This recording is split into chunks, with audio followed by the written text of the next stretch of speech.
Love your wall back there.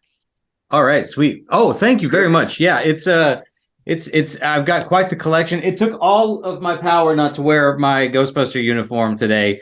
So I held back. I didn't do it, but I really wanted to. Well, if you had, I would have put mine on, so we would have been. Well, now I want to pause this and let's get changed and let's do the whole thing. No, I do hope you're ready for an interview that's just full of compliments because I just love your work. Anything I've ever seen with you in it, I think is better because you're in it. So I'm very excited to talk to you. Thank you. It means a lot. I appreciate it. Really. Thank you. Thank you again for taking the time. First question. Which do you think is scarier, getting lost in time or seeing a ghost? I think getting lost in time would be scarier. Yeah. I mean, it just, being in time is one thing. Getting lost, I don't like the idea of getting lost anywhere. So the idea of getting lost in time would not be a good thing because you never know how long you're going to be lost. Mm-hmm. Yeah, I agree with you. I think that's slightly more terrifying. Also, I had a feeling you weren't afraid of no ghosts, so that answer checks out. Now, any normal ghost, but I would imagine there's some awful ones out there floating around. But I until I hear about a ghost picking up a gun and shooting somebody, I'm afraid of no ghosts. Yeah, that's fair. Now, I just started watching the new Quantum Leap last night, and I really enjoyed it. I don't know why I thought this, but I thought this was a reboot of Quantum Leap, but it's really more of a sequel or a spinoff. The fact that it's not a reboot, is that something that drew your interest to the project?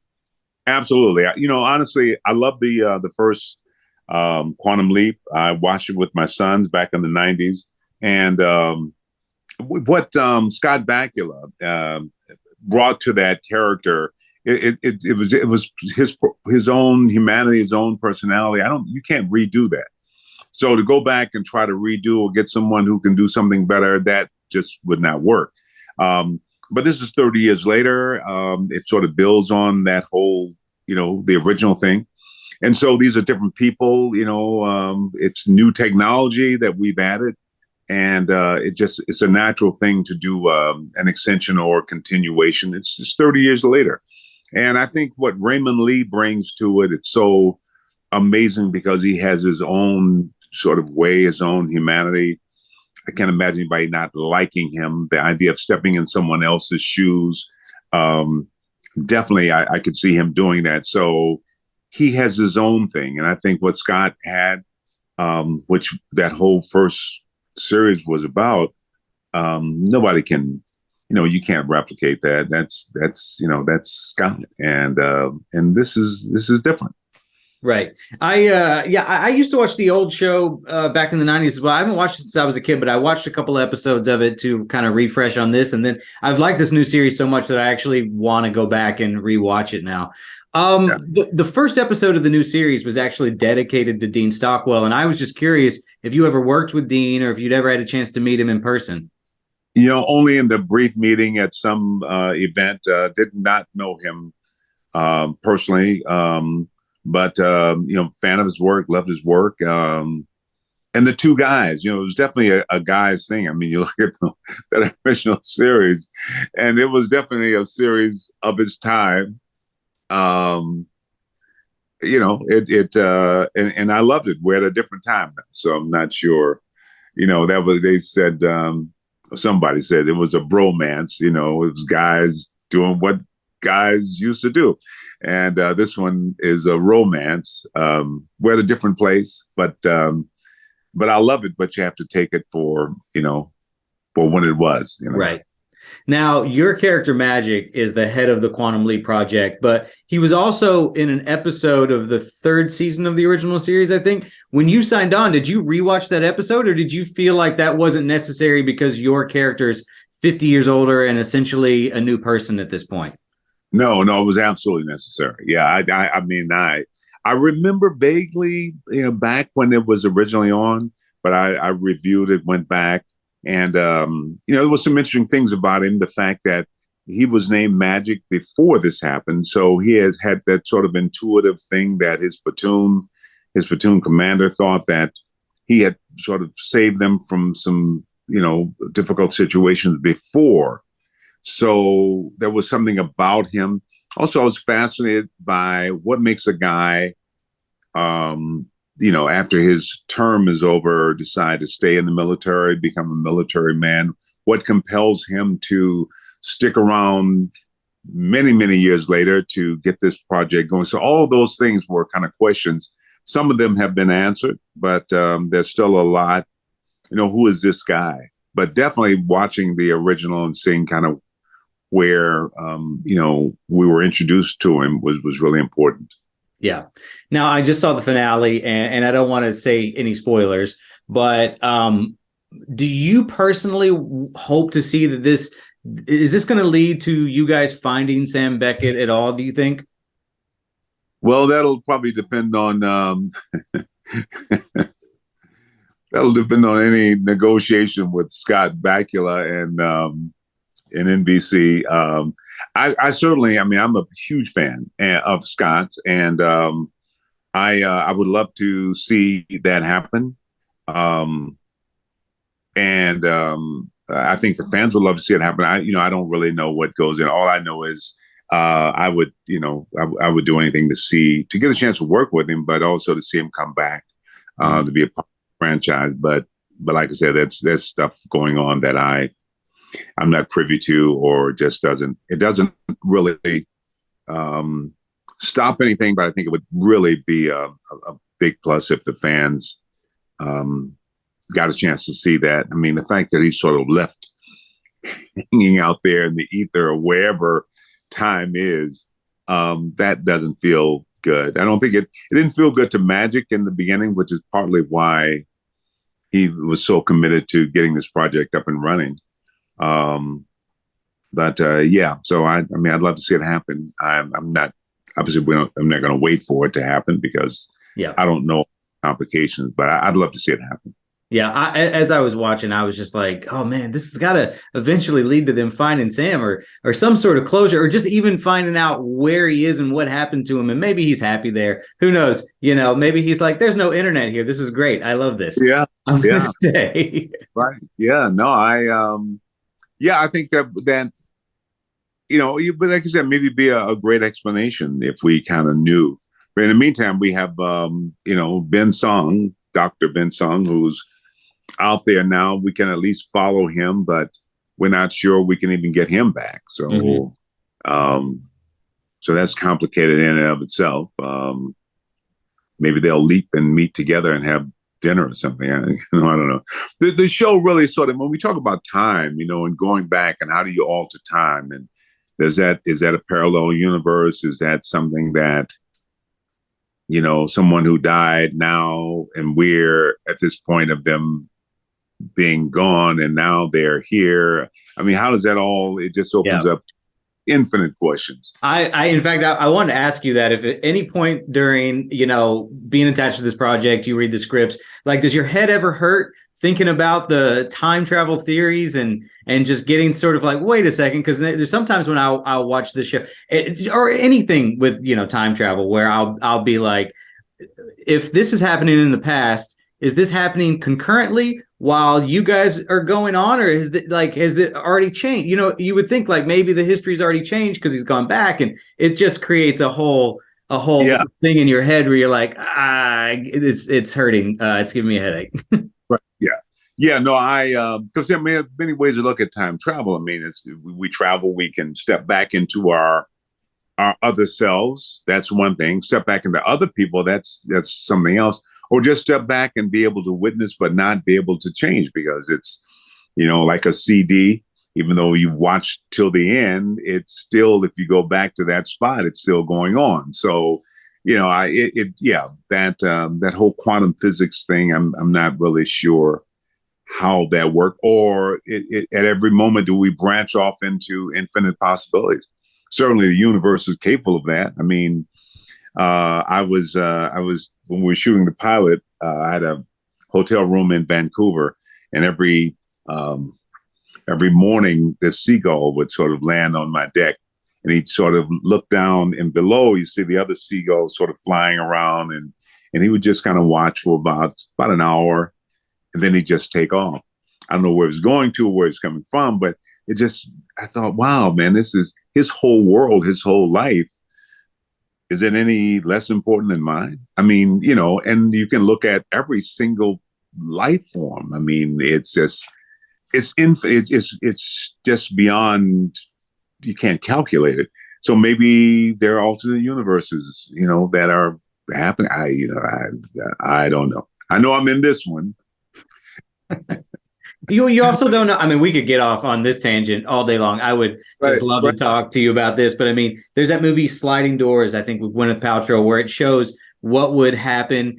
Her character misses the train, but her character also makes the train. And it splits off into two branching storylines of how her life is so different just based on that one moment. And so sometimes I do wonder if, like, just decisions, if it splits off into multiple personalities, multiple like universes and infinite parallel universes. And it's kind of mind boggling to think about what theoretically is possible. Sure. Yeah. No, I totally agree. And, you know, even when we go through this one, I mean, what is there really is other than just, it's a vapor. I mean, I look at my life almost like, you know, last night's dream. It's nothing there. I mean, you know, I meant bits and pieces. I can tell you, I dreamed last night about it. It was this kind of weird thing, but I don't remember everything. But it was this person, and I look at my past and I go, you know, I think I remember school. I remember a couple of people. I don't remember who the principal. You know, so what is this thing we call life? It's certainly fascinating. But in terms of Quantum Leap, I'd love the fact that we have a show that sort of introduces, you know, the possibility of, and I think if we, even in our imaginations, can imagine, you know, all of this in our own world, then maybe we can also allow other people to have that same space and kind of go, you know what, maybe these are choices based on, you know, input from God knows where. And maybe those are the best choices given those circumstances, and allow, you know, that person or those people that, you know, that their humanity to say that, you know, I can't judge it. It all keeps coming down to, you can't judge it. And I think with Quantum Leap, what I'm hoping to see is a lot of these leaps, the answer won't be so pat. You know what I mean? The answer is don't go left, you know, this time you go right. I'm like, yeah. But he left for a reason. And if you don't go left, it's not just a matter of saving that situation, but now he's screwed up a whole lot of other situations. So sometimes I'd love to see it get a little bit more complicated in the leaps themselves. One thing that I love about Quantum Leap, as far as like the time travel goes, is the aspect of leaping into somebody else's body. So if you could time leap into anyone else's body from the past and just live a couple of days in their life, who would you pick? You know, for me, and it's probably, I've been asked this obviously before, and there's a period, every time I look back into American history, the older I get, the more complicated it gets, and the more difficult it seems. You know, I think when you're young, when I was young, there are certain things that I just didn't have a clue, thankfully, because not having a clue has given me the grace to keep moving. Now I kind of go back, oh my God, what? So, but part of my life, and I think I put a little bit of this on my character Magic as well. I didn't know my parents. I never met my parents, but I know they existed. And I know they got together at least once because I'm here. So, and it was a really interesting time, you know, in the 40s in America.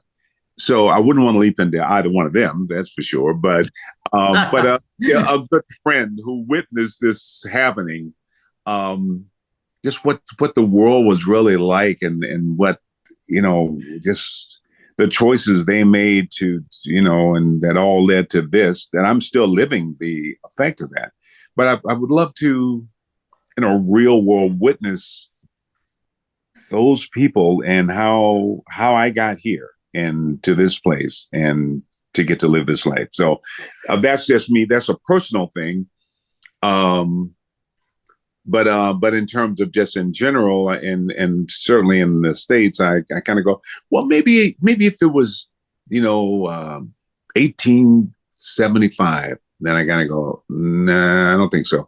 Um, you know, and then I go, well, what about 1600? No, no, no, no. So I'm not sure. I don't know. I have to give some thought to that. Yeah, it's a surprisingly tough question because everybody I think about, then I'm like, maybe not actually. Like Elvis, maybe, and then I'm like, no, I don't know if I actually want to live that long in that guy's shoes. Or Shakespeare would be fascinating, I guess. I think historically, if you could go back into some terrible people and maybe have them do some good things for a while, Henry VIII Oh, or Genghis Khan or something like that. I don't know. I don't know what you see. Sometimes thoughts are so powerful. I mean, those people, I mean, I don't know if I want those thoughts flooding my brain. You know what I mean? Because once you step into them, you got all that to sort of deal with. I come out of that twisted. Just You know, traumatized. yeah. So I don't know what went into making those people that. I I mean, don't know. but how do you get to? And I realize that, like I said, it's all of it that sort of comes together in any moment, and that's what you come up with. And I don't know, you can't just change one thing because it's all of it. Um, but it would be, yeah, it would be.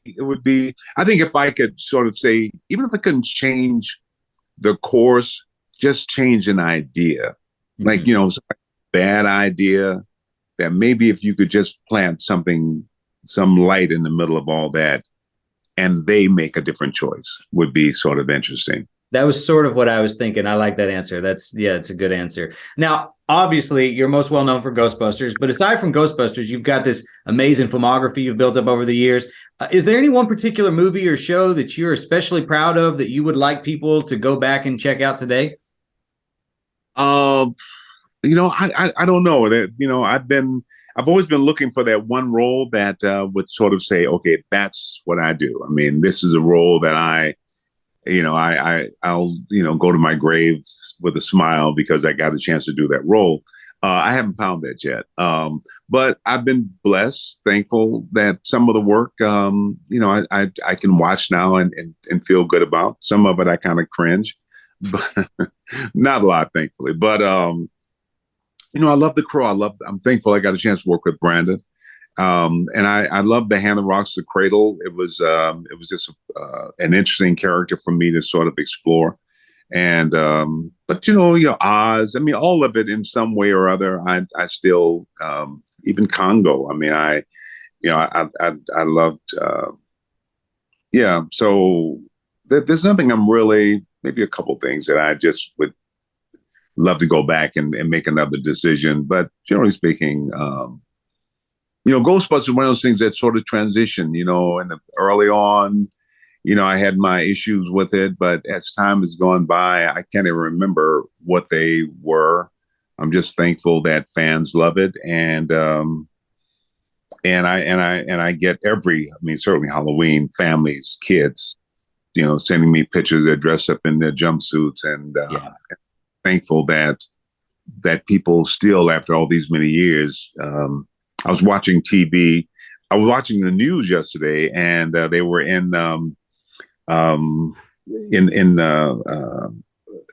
the Ukraine, and there was a soldier, and he made it out of Russia, I think, or survived an attack, and all he had was his guitar, and so he took his guitar out and he started singing the Ghostbusters song, which is so to know that it's touched people all over the world. That's really very, very special. Now, do you have a Pavlovian response to hearing the Ghostbusters theme these days? I love the song. I think I've always loved the song. I'm happy that it makes people happy. I think if I was, in some horror movie that people freaked out, and every time they saw me, they would freak out or something. Or I had a friend who was an action hero, and I'd be with him, and people would challenge him, that kind of thing. But Yeah. roles I've done, people are pretty. So yeah. I like to go. So I've always liked it. Ray Parker's a good friend, so every time I hear it, I think he's getting another paycheck, but I'm happy for him. um, but yeah, no, the things that have been positive, I feel good about, and I've reached a point in my life where it's hard for me to watch movies where people do bad things. I know that's kind of silly, but I don't mean just horror films or whatever. Just you're in a movie and a guy does some stupid stuff and he goes out and it just I go, ugh, I just Yeah. I'm a little too old for that, I guess, or something. No, I understand. Well, I want to say that one reason that it's so great to talk to you is that Ghostbusters 2 was the first movie I ever saw in theaters. I was 5, Oh, yeah. and it scared the crap out of me as a kid. And it honestly baffles me when people want to act like the sequel is not as good as the. I love it so much. I've seen it like 2, 3 dozen times over the years. Why do you think Ghostbusters 2 doesn't get the credit it deserves? Because I think it's wonderful. Well, I love both films. I think the first was so uniquely original. You know, I mean, people who experienced the first one thought, "Wow," because it was just we took that whole kind of ghost horror thing and the comedy laced with all the stuff that was happening, and it was really original. And I think the second one was kind of a continuation, but I think the second was more kind of family friendly. You know what I mean? The You think ghost. so? I see. I think Vigo the Carpathian is the scariest. Maybe it's because I saw it when I was 5, but I thought he scared the shit out of me, man. I was terrified of that guy growing up. Yeah, see, but he didn't match that librarian. I mean, that librarian when she went from reading the book to and she kind of came out, Yeah, yeah, it yeah. I freaked me out. I'm like, whoa. So with kids, if you can get past the librarian, then you're on for the ride. But I love the second movie. I just thought but they were different, but I do think the first one was just unexpected and original. And I think people who saw that first love it. And obviously, the second one tied into the cartoons, Mm-hmm. and a lot of little kids, watch that over and over, and they also saw the cartoons, and so it's a little bit different. Yeah. Now I know they've announced that there's going to be a sequel to Afterlife, which I loved Afterlife. I got a chance to talk to Ivan Reitman for the junket, which was awesome. I love talking to him. He was wonderful. I know they're kind of setting Winston up to be like this benefactor or mentor to the young Ghostbusters. I'm just curious if you've had an opportunity to read the script yet, and if so, what do you think? Well, I did read a version, and I know, or I believe, there's been some changes. I know that there's, I'm pretty sure they're committed to doing another one coming up, and I'm very happy with it. And yeah, but I also know this is early on. Jason has been incredible, and I really just love and appreciate him. And I'm so thankful to be able to work with him. And Gil, I can never remember Gil's last name, but yeah, he's really sort of committed to making sure. And I think just the love and respect for the fans and the audience of the movie to really care enough to really want to get it right. So I'm excited about it, but I haven't negotiated anything. I haven't, and I never assume anything. I'm still assuming that Winston will be there, but people make strange choices. But I am happy, though, to have Ghostbusters, in my filmography. And I'm just really delighted when I see little kids 2 and 3 years old singing the song and being happy about it. Yeah. I want to say, just to backtrack, when you were mentioning Congo earlier, I think I read that Robert Pattinson said it was a masterpiece. And has there been any talks of bringing Congo back now that all these production companies are looking for properties to revitalize? I from day one when we finished, I'd love to have another Congo, but no, there's somehow Paramount. I think might have been their biggest film that year, but they've never really given it a lot of respect. I'm not quite sure what that's about or why, but yeah, no, I've never. I'd love to see it happen, but so far, yeah, I've never gotten. But the fans, and I love the character. It was one of the characters that I had probably more fun with that character than a lot of the ones I worked with. It was really kind of cool too. Yeah. They had all that success with Top Gun Maverick. So, now's the time to be digging through and picking out those things. It's like, oh, well, we could do that again with this. Last question, and I'll let you go. I don't want to take up any more of your time, but is there any one franchise that you are personally a really big fan of and would love to be a part of? Well, it's what I don't know if, franchise, but the whole Marvel universe. Louis Esposito has been a friend for a while, and I keep saying, Louis, the Marvel universe. What? Hey, come on. And he says, well, we're waiting for the right thing. So maybe they're still waiting for the right thing. But yeah, it would be, I would love to. Also, because now when I look at things, I think about my grandkids and the great grandkids. And I think, those are movies they're going to watch for a long time. But yeah, no, I just would love to work. You love to, a lot of work I get offered is things that people will say, well, we love your work. We want you to be in it, but we only need you for a day or two. And I'm like, I'm not interested in working a day or two. I'm looking for a role. I'm looking for something that I can, and I want a, romantic comedy where I get the girl, or the guy or whatever people get. What I mean? I want to work while I'm physically able and mentally capable of, bringing my best work. And so that's what I'm looking for. And just to get another credit or a couple of dollars, it's really not that motivating for me. I'm good that way. But I just so I'm looking for that, a reason to leave home. Sure. So that's kind of where I am. Well, I think Marvel or Star Wars or any of those would absolutely benefit from having you in them. Like I said, I'm not blowing smoke when I say everything you've ever been a part of has been better because you're in it. I really do believe that. I love your work, and I thank you very much for taking the time to speak with me today. Great talking to you, man. You take care of yourself. You too, Ernie. Thank you.